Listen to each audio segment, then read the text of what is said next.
Well, good morning and good afternoon to everyone, and welcome to today's digital dialogue hosted by Veloz. Today's topic is the Roadmap to the Future, California's National Electric Vehicle Infrastructure Program, more commonly known as NEVI. My name is Josh Boone, and I'm the Executive Director here at Veloz and the moderator for today's discussion. Today, we have the privilege of being joined by two California superheroes from the lead NEVI agencies here in California. California State Transportation Agency Secretary Toks and Commissioner Patty Monahan from the California Energy Commission. Before we have them join us, I'm going to provide a quick overview on Veloz and then set the stage for today's conversation. But before we jump in, we'll be taking audience questions at the end of today's discussion, so please use the Q&A box to pose those questions at that time. As many of you know, Veloz believes that the future is electric for all. All vehicles are electric, all people, corporations, and agencies who want or need a car or truck can and do choose electric, and that all that energy that powers these vehicles is carbon-free. Veloz is led by a high-powered, diverse, and well-networked group of action leaders from key sectors and Fortune 500 companies, public agencies, and nonprofits, uniquely able to accelerate the shift to the electrification of transportation. Programs like today's digital dialogue are generously funded by our members, and we offer them a heartfelt thank you for giving us the ability to convene world-class speakers and to discuss timely and important topics about electrifying transportation. This year, we had over 2,500 industry experts and advocates join our roster of digital dialogues and summits, and it's all thanks to Veloz members. So let's get to the heart of the matter and why we're all gathered here today to talk about the NEVI plan, what it took to put this plan together, and how we can be prepared for the rollout. And importantly, how this funding will be deployed as part of an integrated and holistic strategy that will include investments in light, medium, and heavy-duty zero-emission vehicles. The NEVI formula and subsequent planning all started with the signing of the Infrastructure Investments and Jobs Act, known as IIJA, by President Joe Biden on November 15, 2021. At its core, the purpose of NEVI funding is to provide nearly $5 billion of funding to states to strategically deploy EV charging infrastructure and to establish an interconnected network to facilitate data collection, access, and reliability. This goal will be met through the creation of a convenient, affordable, reliable, and equitable network of charging throughout the country. California's 5-year, $384 million NEVI plan, prepared by Caltrans and the California Energy Commission, was submitted to the federal government in August of this year and approved fully in September of this year.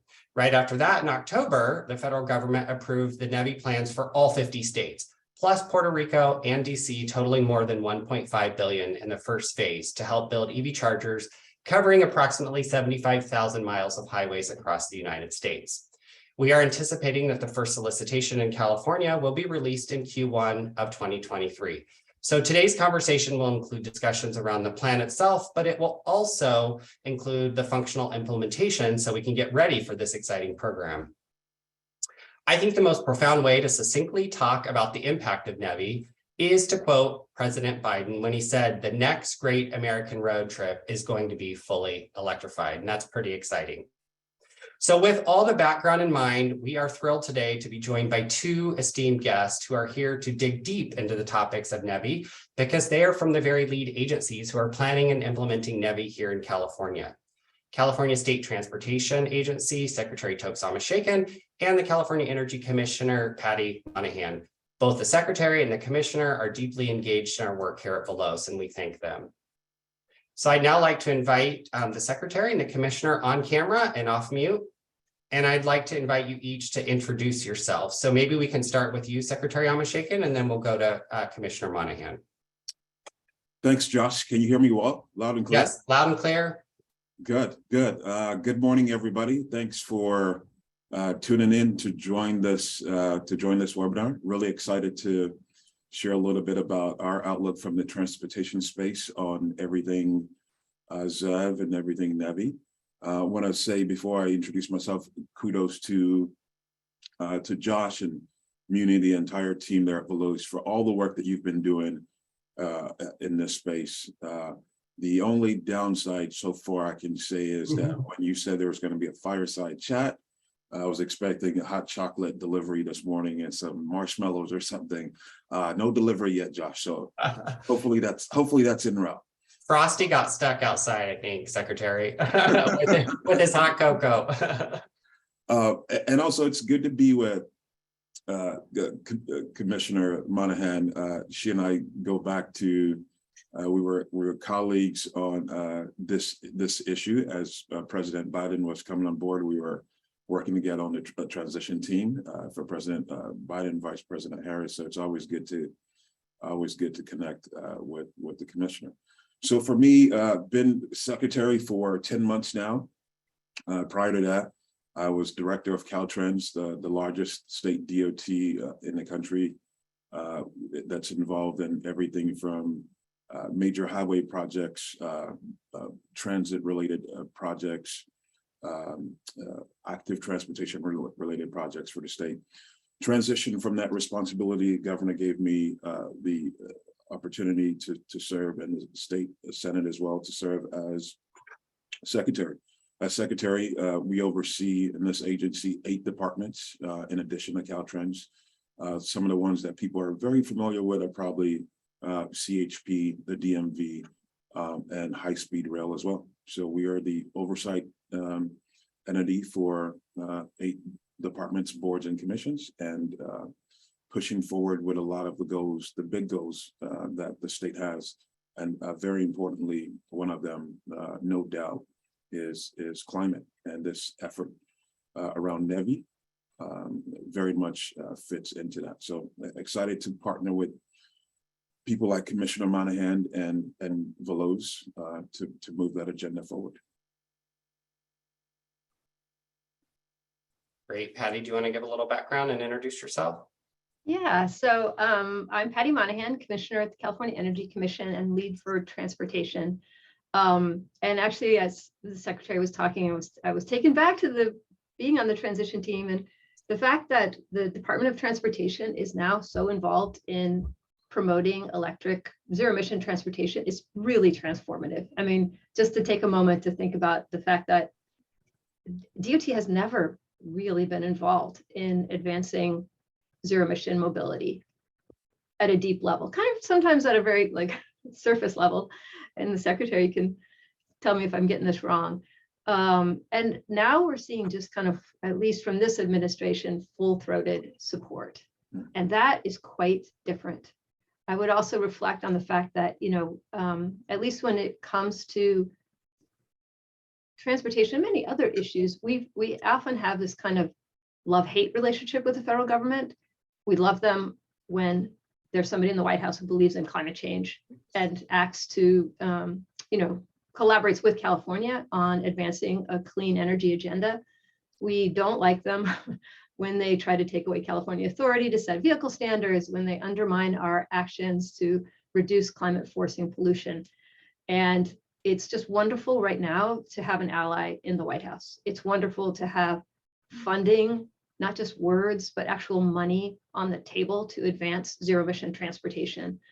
And, so it's just, for those of us in the trenches, it feels like, oh, finally, it's not just California acting, it's the federal government, it's many states, and it's not just blue states or purple states, it's red states that are working on this as well.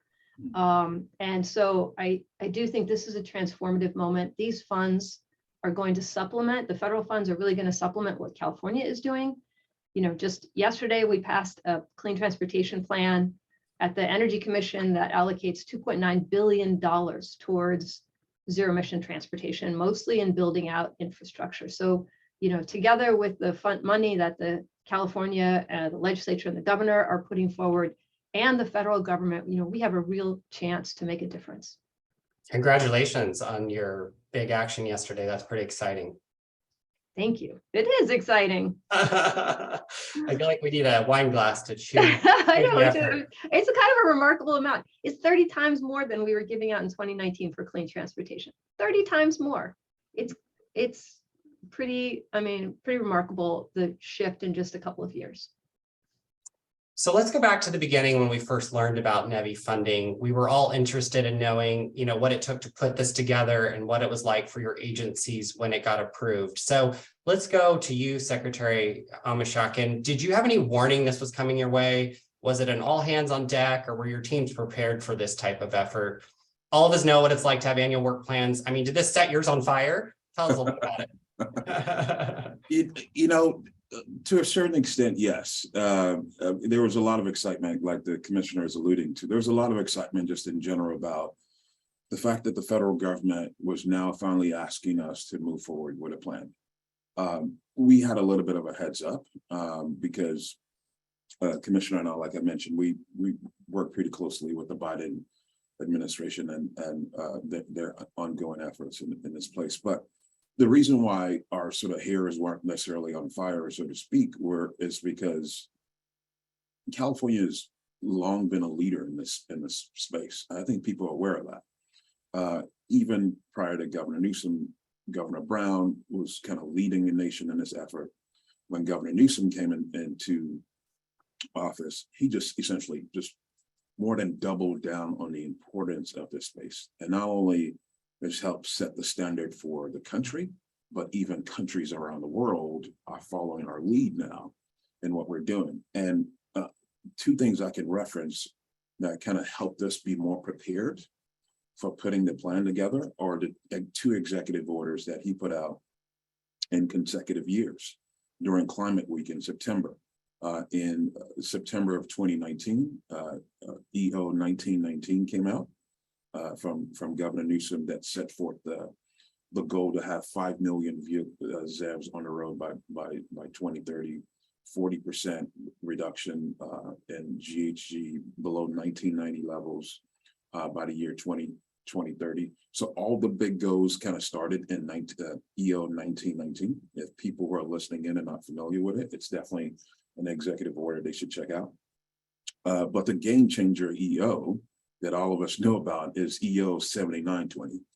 And that's the one that said all passenger vehicles by the year 2035 sold in California need to be some form of a ZEV.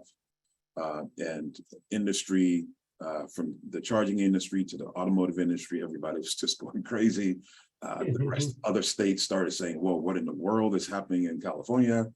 It got so much attention. So the fact that the governor came out with that, and CARB and CEC and Caltrans and all these entities in the state were saying, okay, what's our role in this? We were a little bit ahead of the Biden administration coming out with IIJA that required each state to put a plan together. I don't want to take any of the talking points the commissioner may have, but I think, look, they told us to put it together by August 1st, I think was the plan. And Caltrans, Tony Dang, and at CEC, Hannon, Rasul, I think were our leads. Mm-hmm. And we got it in before August 1st. We were on time and ready to go. I think we got it in at the end of July. And we got the plan approved by September. We were one of the first plans that I think the federal government turned around and said, you're ready to rock and roll. So, there was a lot of excitement. We were ready to go, but the groundwork through the leadership from Governor Newsom in this space to get us going and essentially lead the country already anyway in this space, I think had us more than prepared to take this on. That's fantastic. And it helps too that you both were appointed in these leadership roles, pushing the plan forward. So thank you for that. Let's go to you, Commissioner Monahan. So the Energy Commission, as you noted in your opening remarks, has been funding and managing transportation corridor electrifications for years now, right? Did your team have a vision in mind if this money were to come down the pike, or was it like totally new kind of art of the possible? It wasn't totally new. I mean, we've been actually told by the legislature and the governor to evaluate charger needs through 2030. And we published an analysis of charger needs about a year and a half ago. We'll be updating it actually in the coming year. And, our analysis showed that we needed to rapidly scale up infrastructure. We have about 80,000 chargers now. We need 1.2 million for light duty vehicles by 2030. And I want to emphasize, some of the chargers we have available today are not going to make it through 2030. They're going to need to be replaced. They're going to need to be upgraded. So it's really like we need a massive scale up in infrastructure. And our team has been funding programs to do this, for a long time. And we're ready. I think we've developed the in-house expertise to move quickly to manage this sort of grant portfolio. And charging along infrastructure corridors the federal funding is really going to help us when it comes to meeting our statewide goals. With this funding, which is going to be really focused on DC fast charging, specific transportation corridors where there's a gap, really focusing in on communities that right now don't have any access or have very limited access. And I think particularly of communities that are more rural, where there's long expanses, and having rapid charging is really going to make a difference. And the funding that we now have from the state and from the governor, we can use to tailor for really targeted needs to make sure that this is an equitable transition. And so that just gives us flexibility. We have the DC fast charging covered through the federal dollars. We can focus on maybe level 2 charging for multifamily dwellings with the flexible dollars that we have in-house. Great.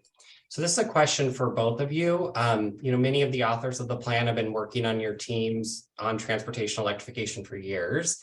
Do you have any insight as to what it was like for them to have the opportunity to work with the public to help guide this much funding? This is a lot of funding. Did it feel like the culmination of years of work, or, kind of the start of a new era? And we've talked about that a little bit here already. Yeah, I'll take a stab at that, Josh. I think so. I mean, it's probably a little bit of a question for them as well. I know they're not. Sure. They're not on. But you're asking us as the leaders for these entities. I think so. I think there was probably a lot of excitement around having the opportunity to have webinars and engage key stakeholders, because there was a lot of interest. As soon as it came out, when people heard the term NEVI and they understood what the president and Congress were trying to achieve, I think it generated a lot of excitement. And I think probably a little bit of the excitement as well comes from the fact that the federal government, through DOE, Department of Energy, and DOT, were charged with leading this effort. And we decided we wanted to kind of mimic the same thing with, CEC and Caltrans sort of being the two entities that were spearheaded. So the inner collaboration between state departments is also energizing. Not that the conflicts don't come up and issues don't arise. Sometimes we have to step in and say, okay, now look, let's just move forward in this format.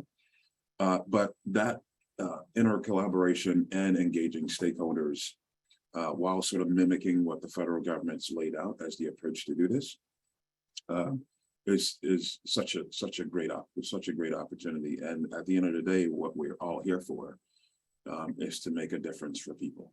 That's our ultimate responsibility. So the chance to get to engage them directly on this, I think I'm pretty sure was exciting for that team. But I'll note though that it's $384 million over 5 years, as you showed in your slide. It's roughly on average $77 million a year. It's a lot of money. Mm-hmm. It's more than, I think, Oregon over the entire lifetime of the plan is going to get 52 million. I think the state of Washington is going to get 77 million over the entire. And so we're going to get more on average annually than some of our neighboring states are going to get for the entire 5 years.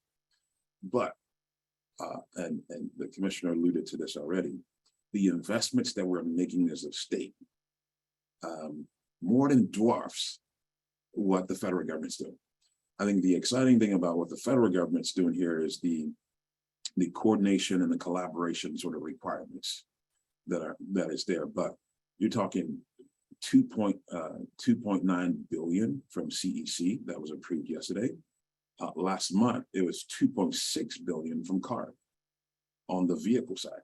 So you're talking about within the last 2 months, we've approved as a state more than $5.5 billion to go into the space. Now, we need to make sure that, and I know they're doing it. I know CEC and CARB are doing this. We need to make sure that money is spent as it should be, and spent appropriately according to the guidelines that have been set. But we're ahead of the country here.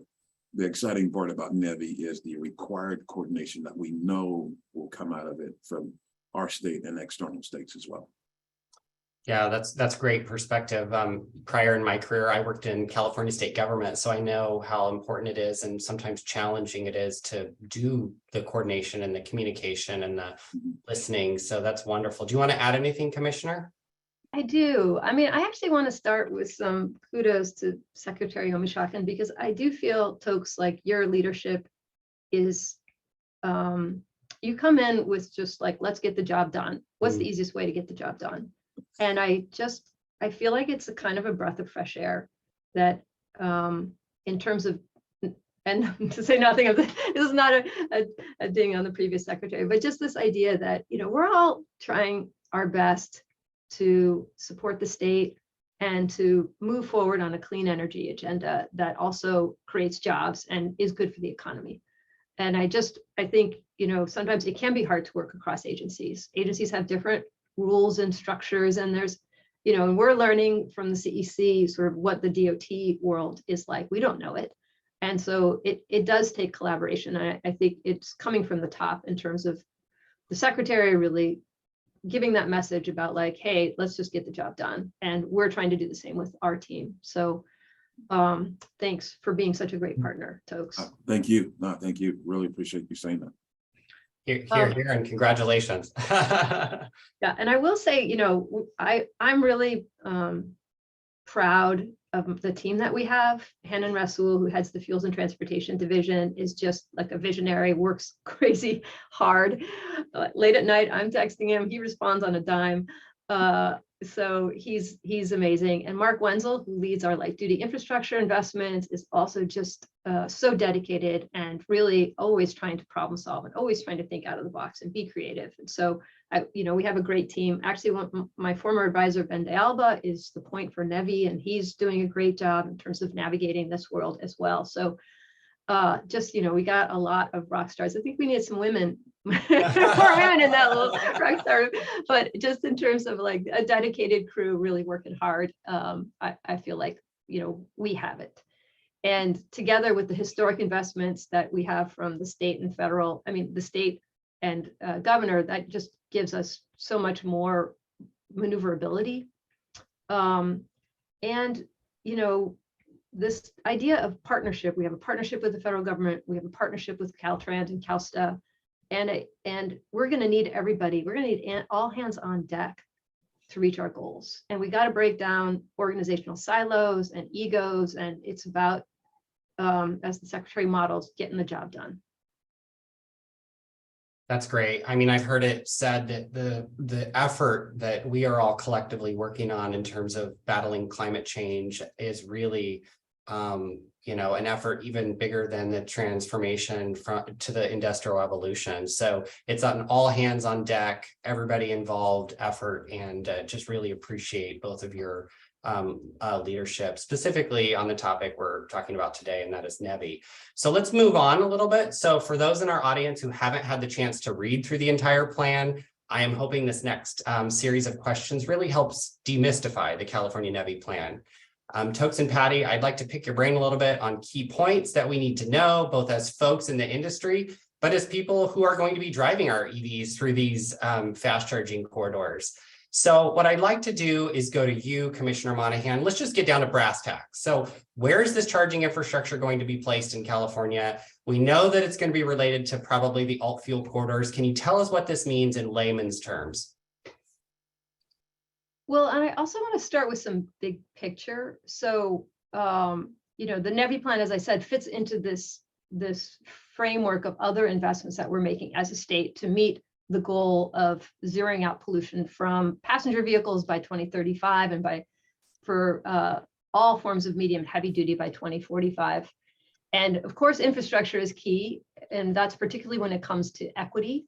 And I want to emphasize a report that we just published 2 weeks ago. It's this, we call it the ZIP, the Zero Emission Vehicle Infrastructure Plan.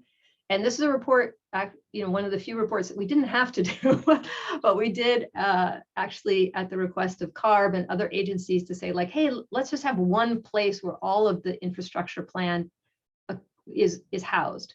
And so folks should check the zip out if they want to get a more comprehensive view of sort of all the ways that we are thinking about infrastructure when it comes to meeting the state's goals. And the overall goal for this first deployment plan was to have convenient high-speed charging sufficient to facilitate long-distance travel for passenger vehicles. So that's number one. We need to enable the public to travel from point A to point B, whether it's for leisure, work, family, whatever, and to also do cross, not just within California, but outside of California, which is why the fact that this is national funding makes a big difference. And we're planning to do this in a way that serves disadvantaged communities, Justice 40 communities, which is the federal definition varies a little bit from ours, tribes and rural communities and regions, while making sure that we are minimizing harmful impacts to the grid, maintaining charging system station reliability, which is a whole separate body of work, and connecting people to job opportunities that these projects are going to create in communities.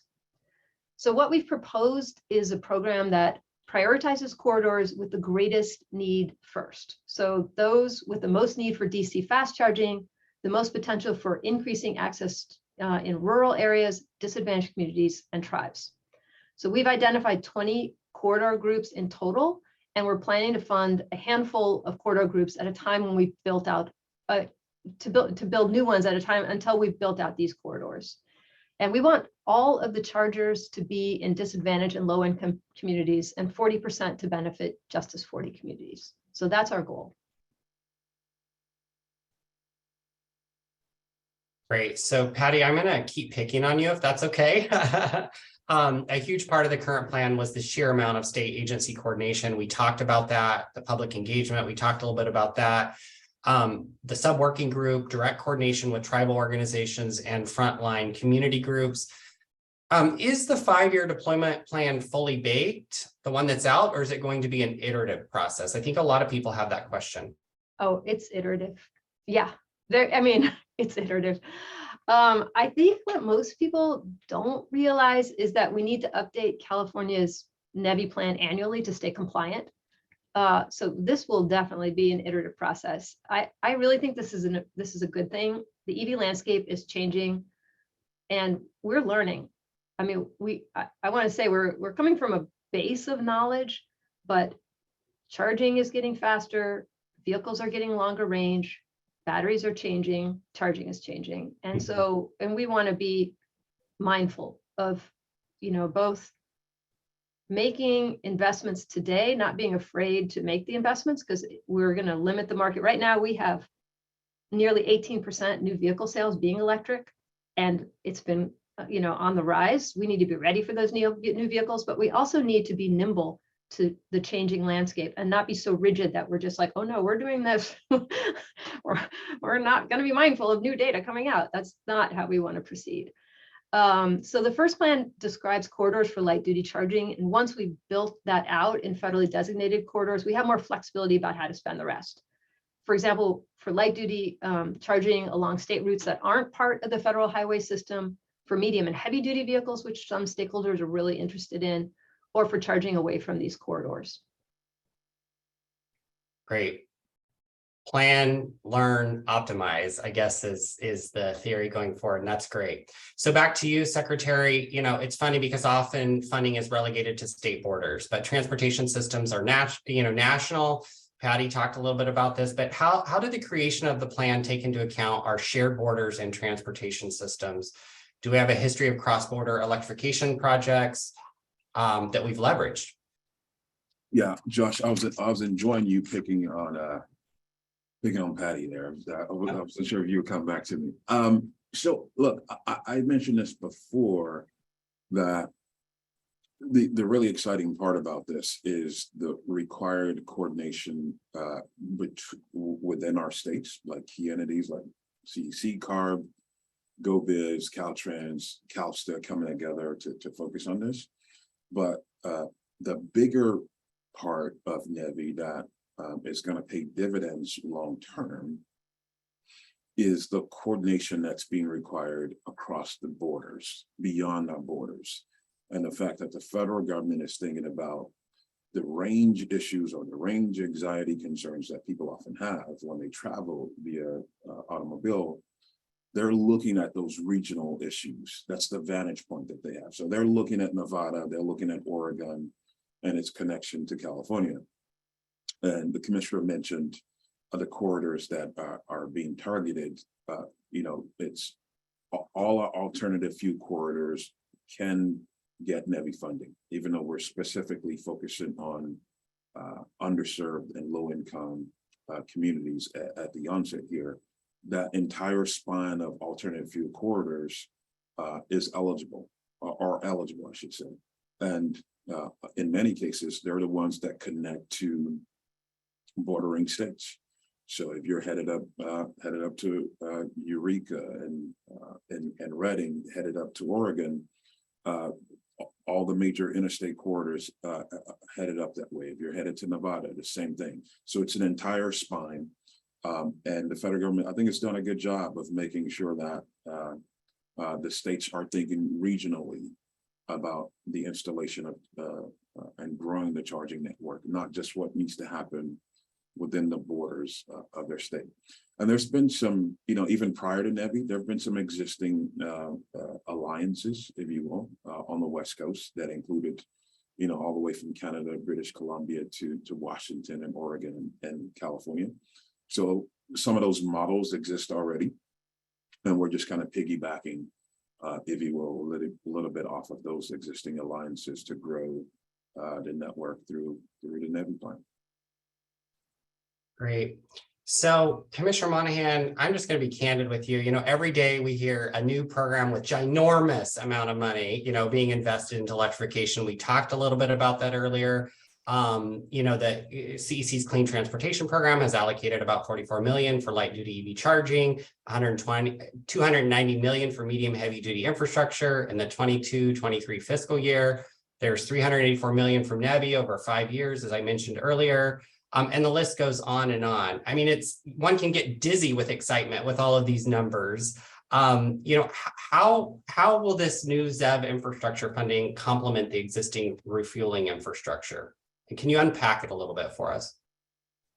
Yeah, it's a great question, Josh. And I gotta say, it is kind of crazy. Like what I said, we were handling $100 million per year, and now 2.9 billion, like 30 times.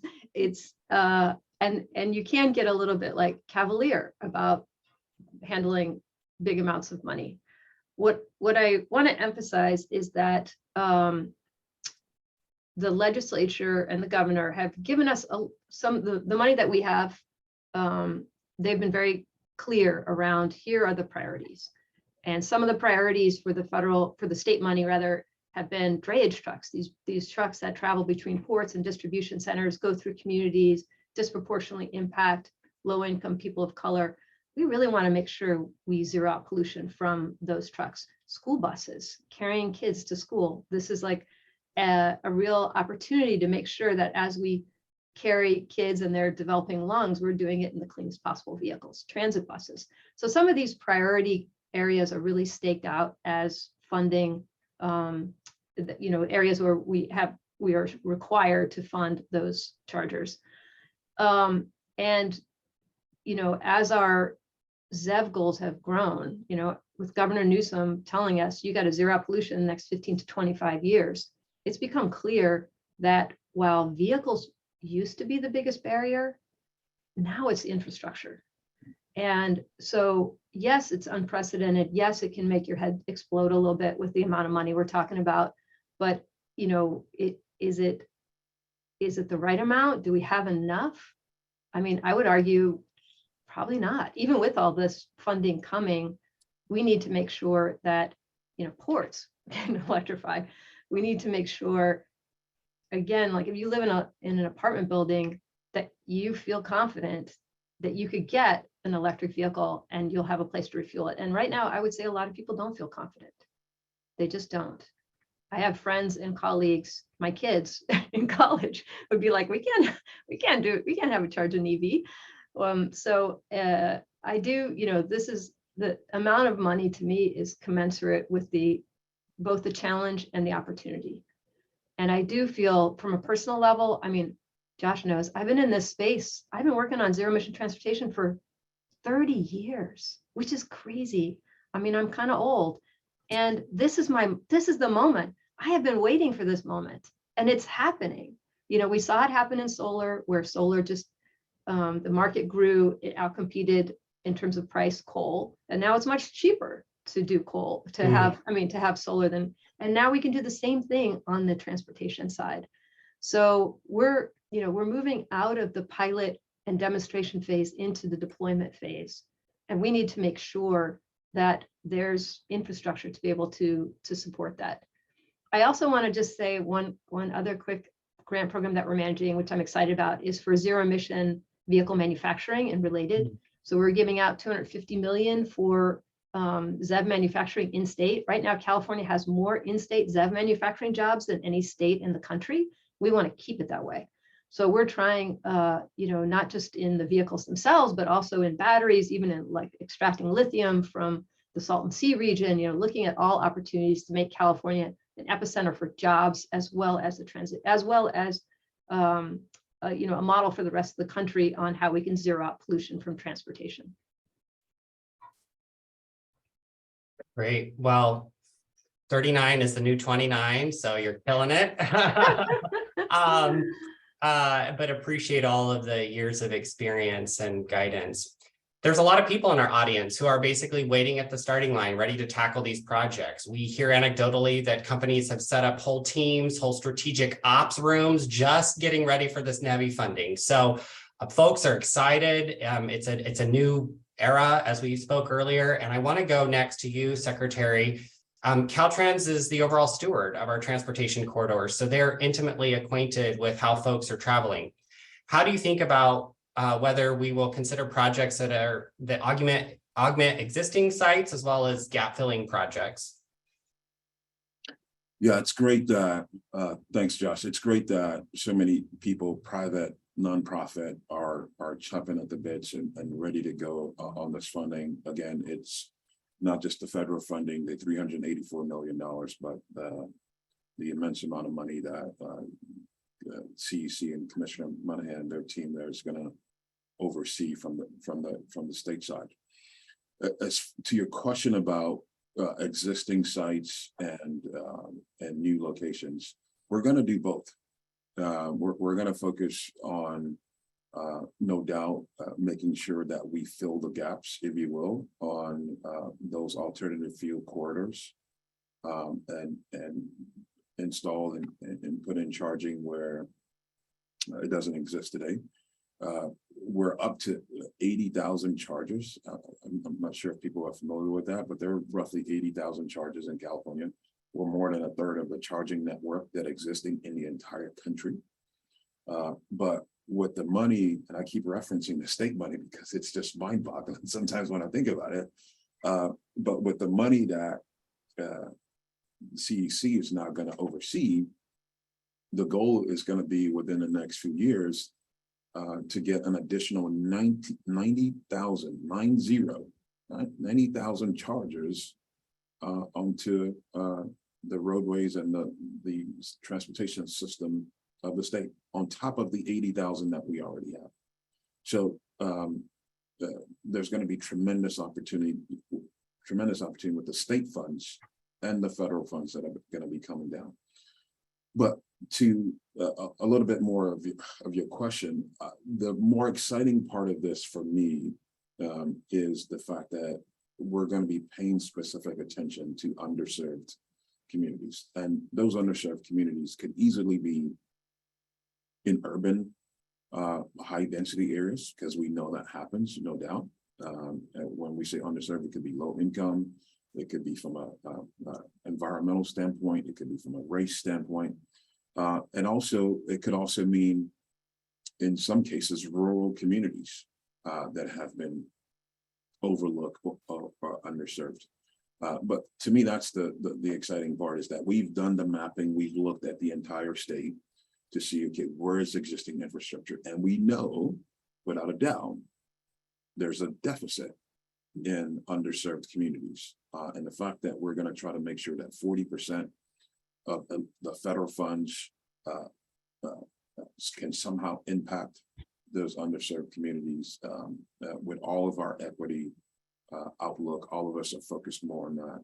I think it's pretty exciting. So to answer your question, we're definitely going to do both new sites. We're going to do existing locations.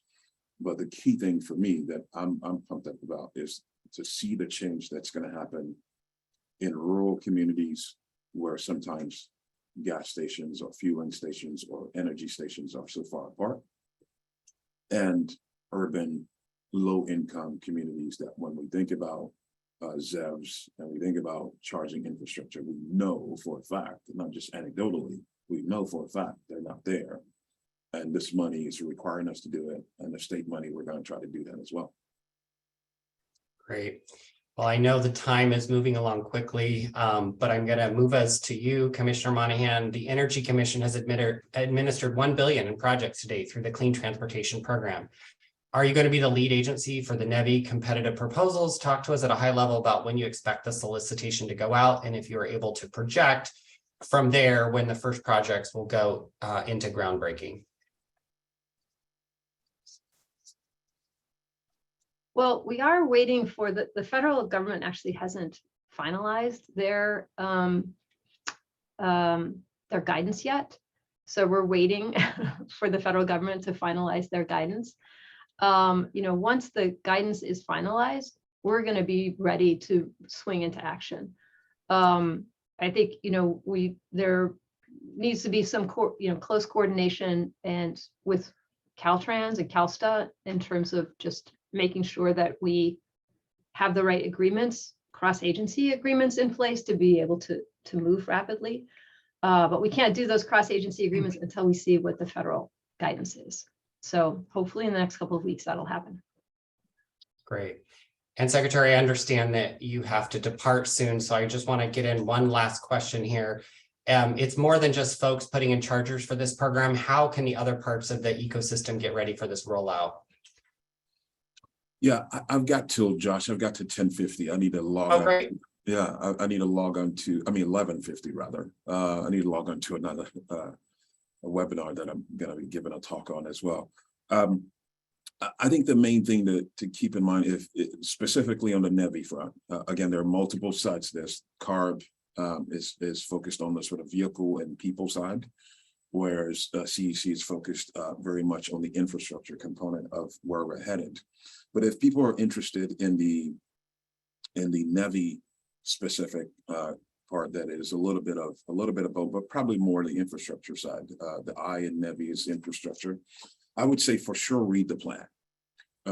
Check out the plan. It's on the Caltrans's website. It's linked from CEC's website as well. See what some of the requirements are. See what we were thinking about when we set the framework, sort of what our priorities were, and establishing our NEVI, because each state is a little different. Not all the states are the same. And see what corridors we're sort of prioritizing. The alternative fuel corridors, I think in California, we have maybe 33 or 34 existing, and we have another 17 corridors that are pending approval from the federal government that we hopefully will be able to put ZEV infrastructure on as well. So for sure, check out the NEVI plan for California if you haven't already, whether you're a nonprofit or for profit or looking to engage that plan out there. You can just do a search for California NEVI plan, and it should just come right up. And if you're not directly connected to Veloz already, try to get Josh's personal email and his cell phone number and call him and nag him and say, we need info. But anyway, that's what I would recommend, is definitely starting with the plan. Great. Well, Commissioner Monahan and Secretary Omishakin, we know you're both moving mountains in your careers, but we'd like to take a moment for our audience to get to know you a little bit better on a personal level. So I've got a question that literally has nothing to do with transportation electrification. We hope to have a little fun. So when you're not building bridges, fixing roads, solving climate change, funding zero emission, infrastructure, what is your favorite thing to do when you have free time? And let's start with you, Patty, and then we'll go to Toks. Okay, so my old favorite thing to do was play basketball. I was really obsessive with basketball, one would say. But when I turned 50, I was afraid. I saw all these women like falling down and breaking things. And I was like, I want to go out walking. So now I'm obsessed with cycling because I think I've got a little chip that says you've got to exercise all the time. And so now I cycle. It's super dangerous. I don't recommend it, but it's a lot of fun. Wonderful. And what about you, Secretary? Oh, that's really good. Commissioner there on the basketball. I didn't know that. I Oh, played. can I just say my nickname used to be Patty Ainge, which you may appreciate. And I think it was an insult because he was kind of a dirty player, but he was also very scrappy. So I'm taking the scrappy side. I actually like that. That's he played for did he play for Celtics? Danny? You're talking about Danny? Oh yeah. Yeah, Danny Ainge. I played 1 year of college basketball, so I didn't know that. We're gonna have to play. What? Yeah. It was I played college basketball too. So anyway, all right, we got a game on, Secretary. Yeah, for sure. For sure, we got to get a pickup in. For me, I'm a bit of a fitness fanatic as well. I knew I was a terrible basketball player, at least in my own sight, and just switched to fitness. So everything from cycling to running to lifting weights, I do the whole thing. So if I'm not there, I'm either watching a movie or at a sports event with my kids. The daughter plays basketball as well, and son's a big soccer player. So either family or fitness. Wonderful. Okay, so I'm going to slide in one more, and it can be a one-word answer. We have an audience that wants to ask you a question or two. So here's my final question to you. You're on vacation, you go into a bar or cafe. What is your go-to food or drink? You go, Toks. Grilled salmon. Oh, I'm hungry. That sounds good. Patty. I mean, I do love a margarita, so I'm gonna go with that. Wonderful. Well, I'd like to take this moment to invite my colleague Muni Krishna back on screen, who's going to help us walk through some of the Q&A. Secretary, when you need to depart, go ahead, but hopefully you'll have a moment for a couple of questions. Yeah. Wonderful. Thanks for having me. And Secretary and Commissioner, Josh put you on the spot for this past hour, so I'm hoping to do the same back to him right now as well a little bit. Unfortunately, our first question is kind of a big one, and I'm directed to you, Commissioner Monahan. It's pretty easy to look at this like it's a full-on infrastructure project, but data collection and reliability are going to be key parts for consumer satisfaction. Can you briefly mention some of the efforts on reliability? Yeah, well, it really is important to make sure that there's a positive consumer experience. And I think there's too many times when you go to a charger and you can't figure out the app and you're confused by how to charge, and then you're unsuccessful and you got to go to a different charger. I've had this experience. And, we are increasingly adding reliability requirements to the chargers that we fund. We're looking at a broader set of actions that we can take. The new federal funding will have uptime requirements as well, which we will align with and potentially go beyond. And we're looking at different studies because there's a lot of anecdotal data, but not hard data on charger reliability. So we're looking at funding more work to evaluate what the real world experience is, not just with the chargers we fund, but with the broader network. Great. So Josh, this next one is posed a little bit to you. As you well know, EV education and outreach to consumers is still at a critical phase in California with equity at the forefront. Federal funds coming into California could also be allocated to educational efforts around EV adoption and charging, going more than the belief that if you build it, they will come. Can you talk to us a little bit about how consumer education could be considered in this EV infrastructure funding cycle, specifically even in environmentally impacted communities? Yeah, well, as many on this call know, Veloz is all about EV education and awareness, and we are currently managing and implementing our Busting Myths campaign.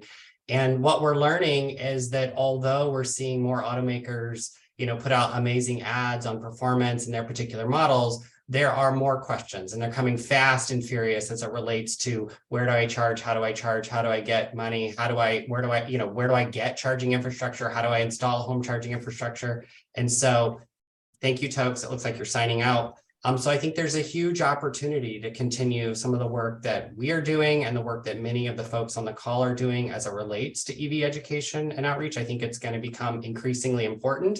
And I think as NEVI funding comes down, it's really important that we get the installs and the charging right. And that we couple that with providing people with answers to all the questions they have around not only the infrastructure, but also EVs. Great. Commissioner Monahan, this whole thing's an infrastructure problem. So can you talk to us a little bit about permitting and whether that's an issue right now, what states, what local municipalities and people in the audience that are getting ready for this to come through their building departments, what they can do to get ready for this project?